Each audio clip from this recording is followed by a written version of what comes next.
No DQ Galaxy. We are live with No DQ&A video, the official Q&A video series of NoDQ.com.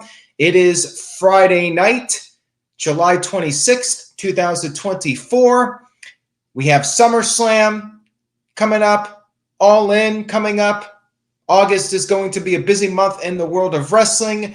You can send me any questions you have regarding wrestling from WWE, AEW, even going back to WCW, TNA. Send me your questions. Feel free to super chat a question. Those are very much appreciated, and they will take priority. If you send in a super chat, I will get to that right away. Now, let's get to your questions. I had several people email me questions. I will get to those right now. And if a super chat question comes in, that will go to the front of the line.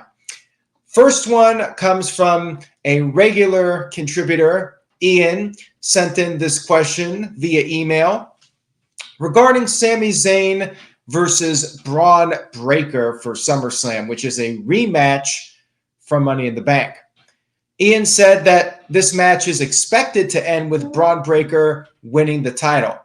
He says, however, based on previous booking outings with Zayn getting his crap kicked in, all during the build for the last 3 or 4 PLEs, if he does not get the upper hand against Braun next Monday, it's possible WWE wants Zayn to retain and become a double champion with winning the tag belts with Jey Uso. Wants to know what I think about that potential scenario. And also added, tell good old JM, Jeff Meacham, no worries about Tuesdays, no DQ review. Everyone makes mistakes. There you go. Shout out to Jeff Meacham and the Jeff Meacham Network. Now, I think that it's very unlikely, highly unlikely, that Bron Breakker will lose again. To me, Sami Zayn has a post-SummerSlam direction. He drops the Intercontinental title to Bron Breakker, and then him and Jey Uso get back together, and they go for the tag team titles on Monday Night Raw. Bron Breakker lost at Money in the Bank, and to me, I figured he would be the one to win the title from Zayn, and when it didn't happen at Money in the Bank, I understood it because to me, it makes more sense for him to win on a bigger stage like SummerSlam. SummerSlam is third biggest WWE pay-per-view of the year, and you're going to have 50,000+ fans, 60,000 fans, whatever they announce. And to me, that's the right venue and event for Breakker to win the title. So I do not see the double champion scenario happening. Sami Zayn doesn't even need that. Let's be real here. Sami Zayn will be just fine losing to Bron Breakker. He got one win over him, and I think fans will quickly forget about it. Bron will be champion, and Zayn will go back to teaming up with main event Jey Uso, and they'll try to get back those tag team titles, and maybe there'll be something more with them later in the year. And it's been a while since Sami Zayn has taken a pinfall loss, to my recollection. It's been a while. WWE really did a strong job of building Sami Zayn back up after he was booked like a mid-card guy. You look back at the match he had with Johnny Knoxville at WrestleMania. He was basically a comedy wrestler, and WWE completely turned him around. So, very impressive. Next email question I have here comes from Sun Goshuaku. Still not sure how to pronounce that name, and I don't think I ever will, but I'll give it my best shot every time. Sun, as I like to call him, says, what do you consider to be the greatest contract signing in WWE history? Also, had the rest of the segments over the years been executed in the way that your GOAT of all contract signing segments were, do you think that you would like those types of segments more?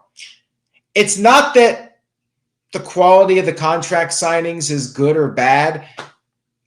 the problem is that they're done way too frequently. And I feel like they're done when the writers don't really have any other good ideas. They have to fill up TV time. And I do, in their defense, point out how there's 5+ weeks of television every single week, 52 weeks a year. They're always having to come up with new content. And yeah, sometimes you have to rely on a tried and true type of segment. Contract signing. I would not even oppose a contract signing every now and then when there's a good reason to do it, and when you do it without making it illogical. One issue I have with contract signings is when they announce the match and then they do a contract signing. And I'm like, well, you've already advertised it. Shouldn't pen to paper have been already done before you announce the match? And to me, that never made any sense. And it's just one of my pet peeves with wrestling. But to answer your question, my favorite contract signing would be John Cena and CM Punk heading into SummerSlam in 2011. To me, that warranted a contract signing because it was champion versus champion. CM Punk won, left, and then John Cena won the interim title, and then CM Punk came back. So I felt like a match of that magnitude, champion versus champion, who's the real champion, that justified a contract signing as far as I'm concerned. And there have been some good contract signings. I just think that WWE relies, they use it as a booking crutch as far as I'm concerned. Thank you for that question. And now we move on to another email question from Matt. Thank you, Matt, for this question. I appreciate it. Says, hello, Aaron. What do you think about the War Games matches from WCW in 1996 and 1997? And also a little non-wrestling bonus question, which I'll get to in just a second. I'll answer the wrestling one first. And Matt comes from Sweden. Shout out to Matt. I liked the WCW War Games matches in 96 and 97. 98 was not good. 96 I liked because of the Sting storyline, where they had the fake Sting attack Lex Luger, and the WCW wrestlers didn't trust Sting, and as it turned out, it was an imposter Sting. I thought that was well done, and the NWO was red hot at that time. I enjoyed that storyline. And then 97, you had Kurt Hennig joining the Four Horsemen only to betray them. And that was well done, slamming the cage door in Ric Flair's head. That was a heavy angle. And that was, I believe, in North Carolina, Flair country. Got a lot of heat. Predictable. I figured Hennig was probably going to end up in the NWO.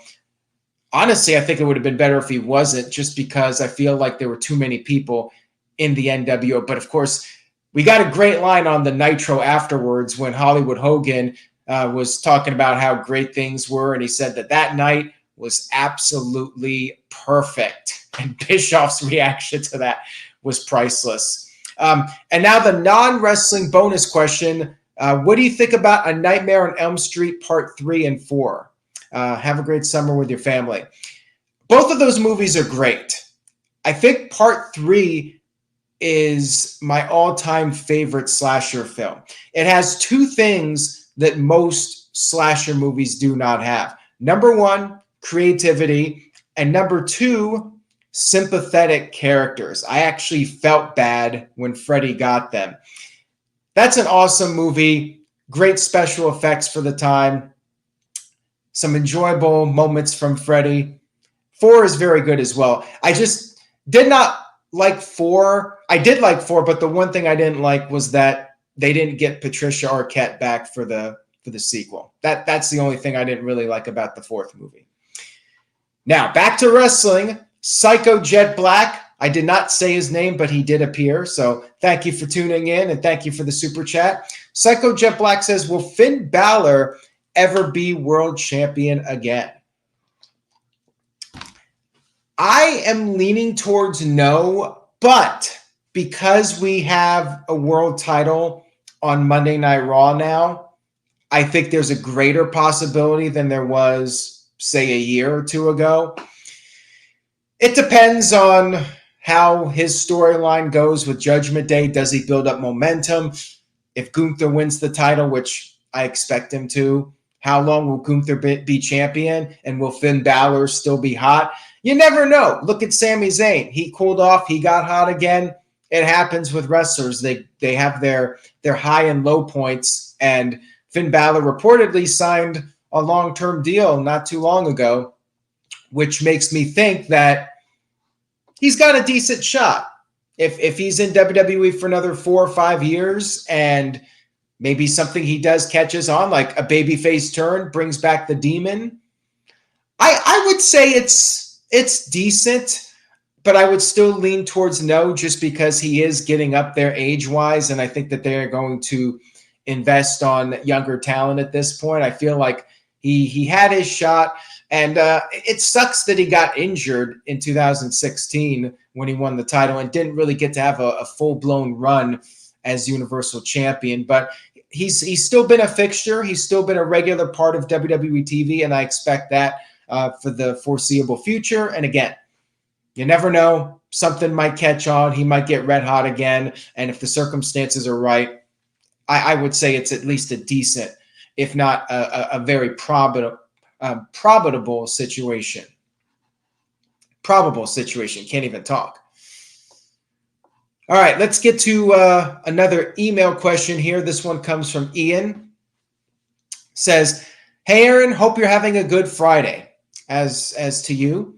Says, can we all now agree that taking the women's tag team titles off Bianca Belair and Jade Cargill was a huge mistake, considering they were the only women's tag team over with the crowd? I feel like taking the belts off of them has killed all momentum with that division, and I don't see that division crawling out of the pits of Hades. I hate to agree with old Vinnie Mac, but it's just not needed, and I say that as a huge women's wrestling supporter. I would agree with you that it was a bad idea.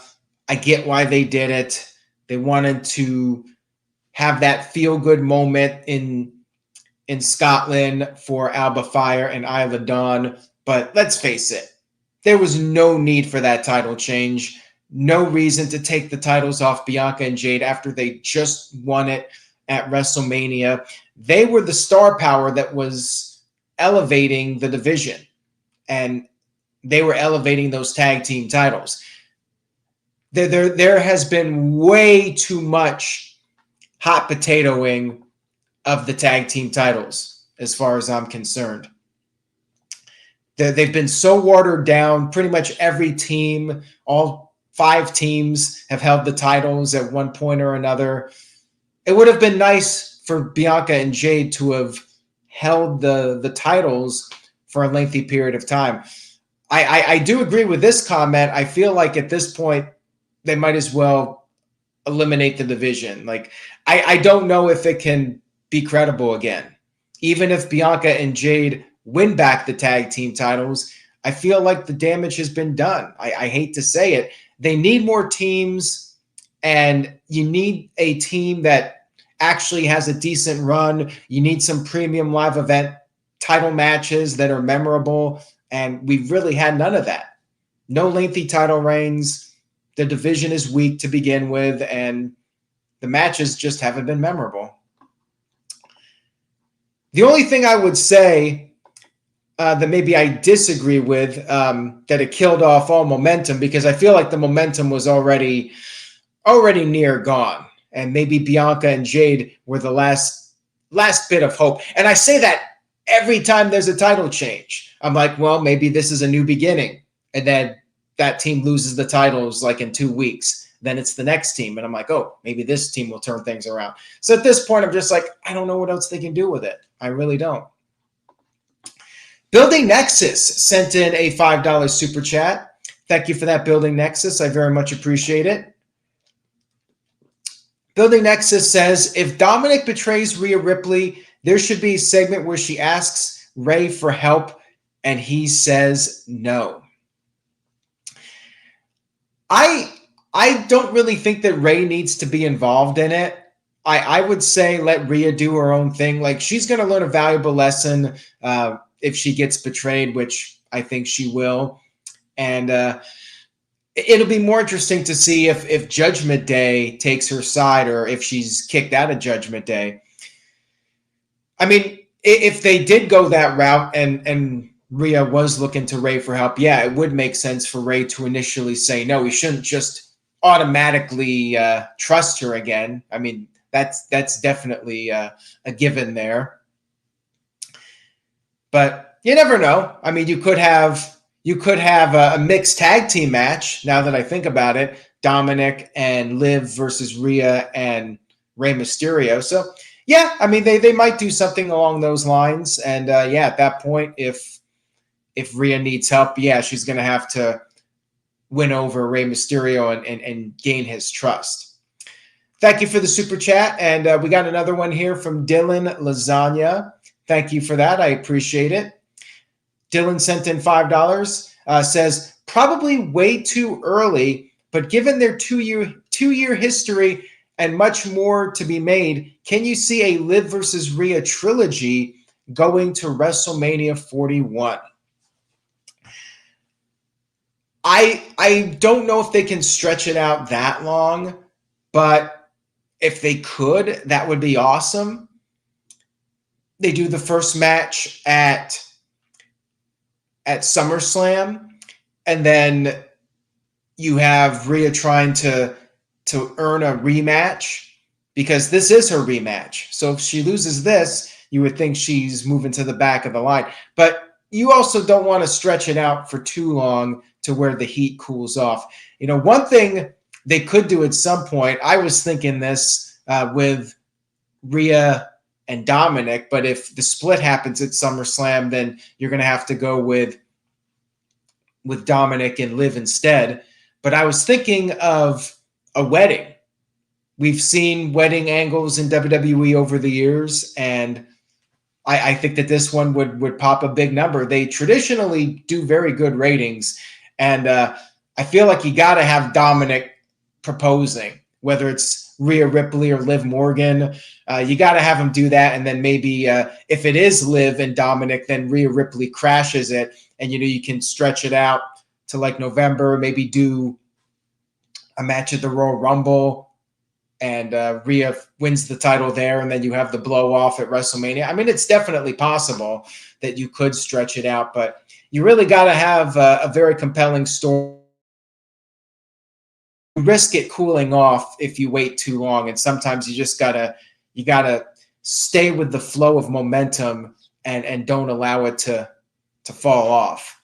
So we'll see what happens. But yeah, that would be an awesome conclusion to have it basically go a full year if you think about it, because it really got going. I mean, it actually started back in 2023, and then right after WrestleMania is when the Liv Morgan Revenge Tour happened. Thank you for that. And here we got a $2 super chat from Michael. Thank you, Michael. Says, do you think Raquel R gets put into the feud too? Well, I'm hearing that she might be back soon, which is great news, given her health issues. You know, hopefully she's doing well, and looking forward to her coming back when she's ready to. It'll be interesting to see where she fits into all this. But again, you really want the focus to be on Liv and Rhea Ripley, but you could potentially do an angle where Rhea gets hurt, and it doesn't even have to be a legitimate injury. It could be like a worked injury. Keep her off TV for a little bit, and maybe Raquel comes in and feuds with Liv in the end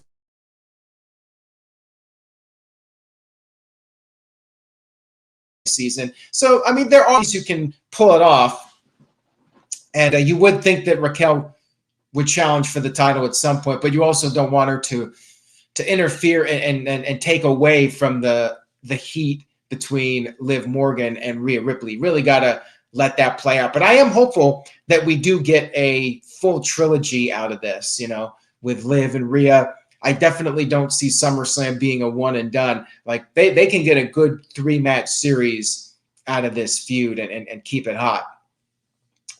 Thank you guys for your super chats. I appreciate it. We'll go back to the email questions right now. Got one here from Steve-O. Steve-O says, should Tony Khan continue with Ring of Honor? What can he do to make it as relevant as AEW? If not salvageable, what would you do to close it? Thanks, and hope all is well. I appreciate it, Steve-O. Hope you're doing well. I think that Ring of Honor doesn't really have much value at this point. It's basically 2006 to 2010 ECW.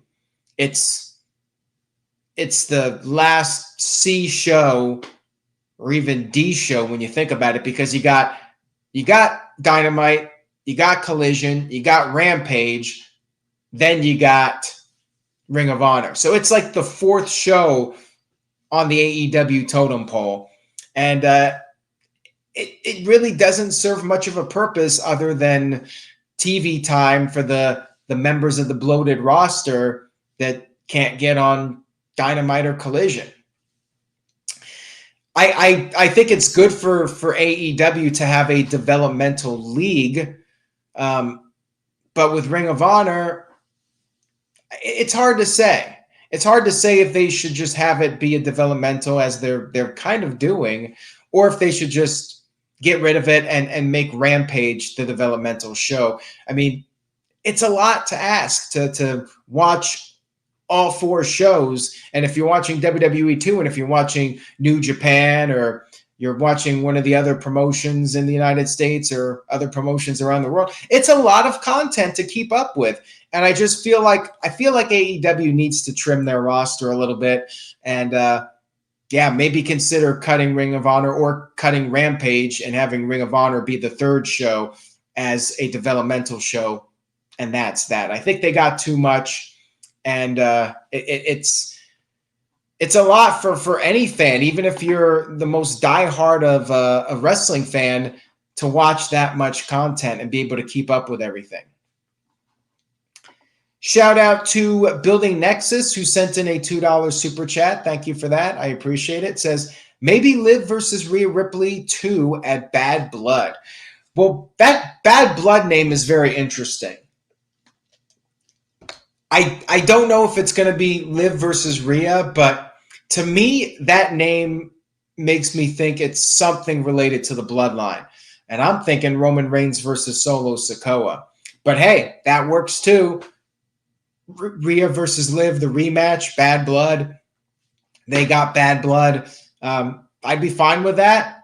That seems like a good venue. But my gut feeling is the reason for that name is something with Roman Reigns and Solo Sikoa. And also Cody Rhodes, who is from the Atlanta area, and that's where the show is. Maybe Cody's going to have a new foe, and it's going to get very personal. Maybe somebody with the move that is the most dangerous 3 letters in sports entertainment. We'll see what happens with that. And Matthew brought this up, maybe Hell in a Cell, CM Punk versus Drew McIntyre. You have to think they're going to do Hell in a Cell. I don't know if they would do Liv and Rhea Hell in a Cell. I mean, they could if it's a rematch. Maybe they'll do a last woman standing or something like that. But yeah, I'm definitely looking forward to Bad Blood, and I definitely think we're going to see a blood feud at that show for sure. Thank you for that super chat. I appreciate it. Got this question here from Calvin Bowman, and this is on the topic of SummerSlam in general. Asks, what's my favorite match from SummerSlam 2002? Which I have said on record, I think it's the best SummerSlam of all time. Arguably the number one. I think most people would put it number one or number two. But what was the best match? To me, it's Shawn Michaels and Triple H. That match was a tremendous return for Shawn Michaels, and they did such a fantastic job. You know, I feel like it doesn't hold up as well in repeat viewings because at the time you were wondering, oh man, Shawn Michaels, is his back good? And they did all the spots with Triple H attacking the back, and you're like, oh man, they did a fantastic job of it. But it's like when you watch it back, you're like, yeah, they were working us. Brock Lesnar and The Rock was just fast-paced, hard-hitting. So I'm torn between the two matches, but I would probably go with Shawn Michaels and Triple H. It's a close one, though. Both of those matches, top-tier SummerSlam matches as far as I'm concerned. Got an email question here from Ian. Thank you, Ian. Says, hey, Aaron, what are your thoughts on Ivan Putski? I heard he gets a lot of crap from fans for his in-ring work, but watching him on the network, even if the work looks goofy, he's so over with the crowd, it's unbelievable. Well, I did not see a lot of Ivan Putski. He was before my time. Most of what I saw was at the end of his career in WWE. And I remember him coming back on an episode of Raw in like 1997. But yeah, I really don't have too much to say on him. Like, he looked like $1 million, and during his era, it didn't really matter if you were that good in the ring. It was a cosmetic business, and he was also a character that appealed to minority groups, and that was big in that era at Madison Square Garden, bringing in the minority fans. Ivan Putski was one of those guys, and fans liked him for that. You know, they felt like they could identify with him, and he looked like $1 million. So, you know, that was enough to get you to the dance. Got this email question here from Dwayne Atkinson. Shout out to Dwayne. Says, if you could form your all-time dream team traditional Survivor Series match, including yourself, who would you pick past or present as your teammates, and who would you face? I don't think I'd put myself in a Survivor Series match. I think that's insane. And I'm not even sure who I would go against at this point. I'm very much about peace and love with everybody. I'm not going to get in a fight with people. I'd lose anyways. But if we're talking about like wrestlers, my dream Survivor Series would have been WWE versus WCW, peak stars versus peak stars. None of this alliance crap where guys that are just under contract to WWE are representing WCW and ECW. Like, I would have had WWE's best, Stone Cold Steve Austin, The Rock, The Undertaker, Kane, Kurt Angle. Put those guys against the best of WCW. Hulk Hogan, Bill Goldberg, Sting, Kevin Nash, Diamond Dallas Page. I would have done the best of WWE versus the best of WCW. And no, I would not even go against Virtue at this point. And he already pinned me during his wedding. So I'm not looking for any kind of payback. Much as I'm willing to do at this point.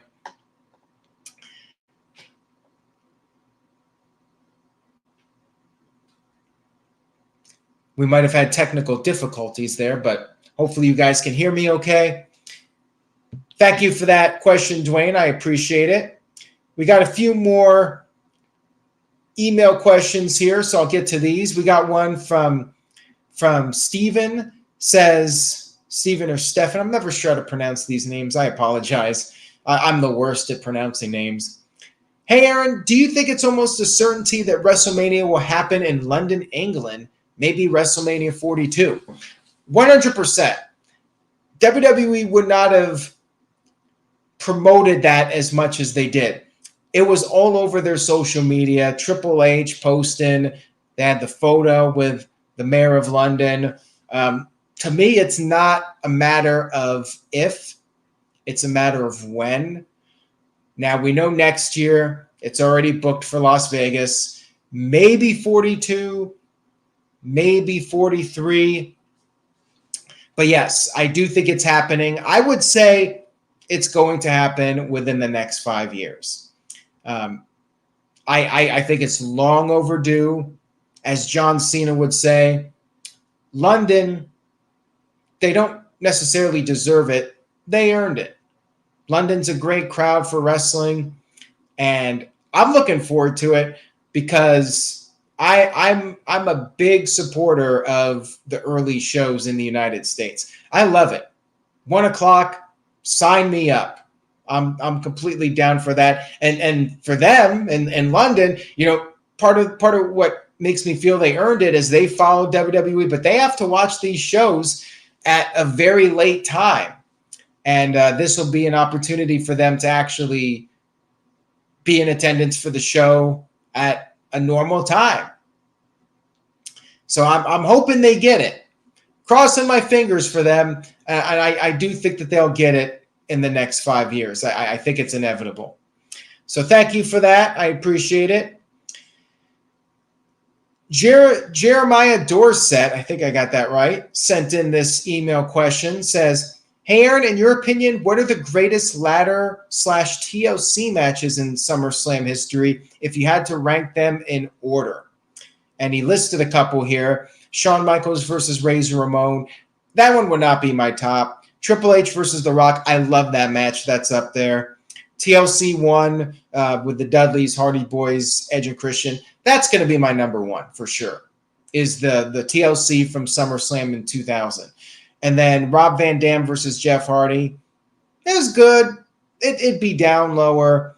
Eddie Guerrero versus Rey Mysterio. Custody of Dominic. RVD and Jeff Hardy would probably be on the bottom of that list.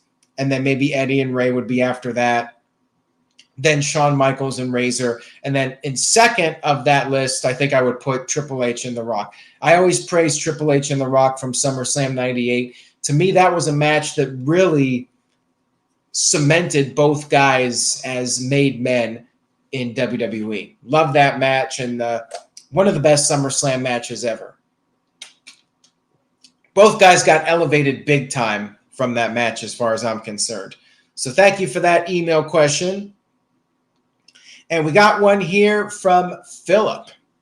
Philip sent in this email question, says, hey, Aaron, my question is, why has AEW consistently put out better shows than Raw and SmackDown over the past few months? Something has to be said for the freedom they have to push the envelope more than WWE can, right? SmackDown has been relatively weak. Thanks for answering the question. Well, you have to consider that AEW, in general, they focus on the quality of the wrestling, and they let the guys go out there without any restrictions. With WWE tends to follow their formula, and so does AEW for that matter. But WWE focuses on their storylines, and some weeks we get a longer wrestling match. Sometimes we get a lot of short matches. Just depends on what they're thinking for the particular week and what they're trying to build up. I would say right now, another thing to consider, AEW has definitely picked things up with the TV shows. You've had Blood and Guts. You had MJF versus Will Ospreay on Dynamite. Things have picked up in AEW, and I really feel that's because of the negotiations with Warner Brothers Discovery for the media rights renewal. AEW is trying to get their numbers up. I mean, you want those numbers as high as possible. And also, because Forbidden Door and All In have a longer gap, AEW can put some bigger marquee matches on their television shows. AEW also doesn't want to give away too much throughout the year because they want to focus on selling their $50 pay-per-views. And hopefully that will change too. Another reason AEW wants the best deal possible with their media rights is maybe we can get the pay-per-views on Max and people won't have to spend $50 anymore. That would be great for the fans, but AEW's got to be able to get that financial deal and get the biggest contract possible. With SmackDown, I've said this in other streams, I feel like they're just coasting along until Roman Reigns comes back. And it's a lame duck period too because of Fox. SmackDown is moving back to USA Network, and this is the end of the Fox era. So I feel like they're not putting much into SmackDown at the moment. That's my own personal opinion, though. And Philip sent in another email question. Thank you for this, Philip. I appreciate it. Says, would WWE ever bring back the El Generico gimmick for Sami Zayn? It's one of those never say never scenarios. Like, if there was a storyline that would call for it, or if it was an appropriate time to do it, yeah, I mean, they could always do that. But I don't think that they should bring back that character as a one-off for no good reason. Like, there would have to be a logical storyline explanation for it. I'd love to see it, though. The thing is, though, I know hardcore fans would get a great kick out of it, but most wrestling fans would be like, what the hell is this? But again, if you do it kind of like Mr. America, let's say Sami Zayn gets fired from WWE, and maybe this new guy, El Generico, signs with WWE. They could do that. That would be entertaining. But again, it's got to be the right storyline. And maybe one day if Sami Zayn gets fired in the storyline, they can bring him back and introduce the El Generico character that way. I'd love to see it. I think it would be very entertaining. I was a big El Generico fan back in the day, back at PWG. And yeah, I hope El Generico's doing well in Mexico. Psycho Jet Black sent in a $5 super chat. Thank you for that, Psycho. I appreciate it. Psycho Jet Black says, I recall when Sheamus won the WWE title, John Cena looked like he slipped and fell into the table. Was that a botch, or was it to make Cena look strong? I don't remember it too well, but I do think the idea of that finish was to make it look like Sheamus got lucky and John Cena wasn't beaten definitively. They wanted to do a title change, and that was shocking for the time because Sheamus was a relative newcomer in WWE. He was only there about 6 months. I was surprised when he won the title. And yeah, I think that it was done to do the title change, but keep John Cena looking as good as possible. I don't know if he intentionally slipped and fell into the table. Again, I don't remember it too well, only that the fact that they did a tables match to begin with, a match where Cena could lose the title without being pinned or submitted, you know, that was why it was done. So Sheamus could get the title without actually pinning John Cena. But thank you for that, Psycho Jet Black. I very much appreciate it. And on that note, I will go ahead and start wrapping things up here for No DQ&A video. We got SmackDown, so I know some people are going to watch it, even though it's a taped show. Thank you all for watching tonight. I very much appreciate it. If you liked the video, please give it a thumbs up and let me know if you want more No DQ&A video. Mr. Tito sent in one more super chat here. So if you guys want to keep me on till 8, you're going to have to keep the super chats going. Mr. Tito sent in a $2 super chat. Says, was Chyna a convincing She-Hulk on film? She was a convincing wrestler. I don't know about She-Hulk, but she looked like she could beat up anybody, man or woman. She just looked like a tough son of a bitch. One tough son of a bitch, as Pat McAfee might say. I mean, she was convincing in the ring against anybody, male or female. She just had that physical presence to her, and she was a badass. Very much missed. I'm not answering if she's a She-Hulk or not. That's ridiculous. But thank you for that, Mr. Tito. And I did get one more email here from Matthew, so I'll get to that.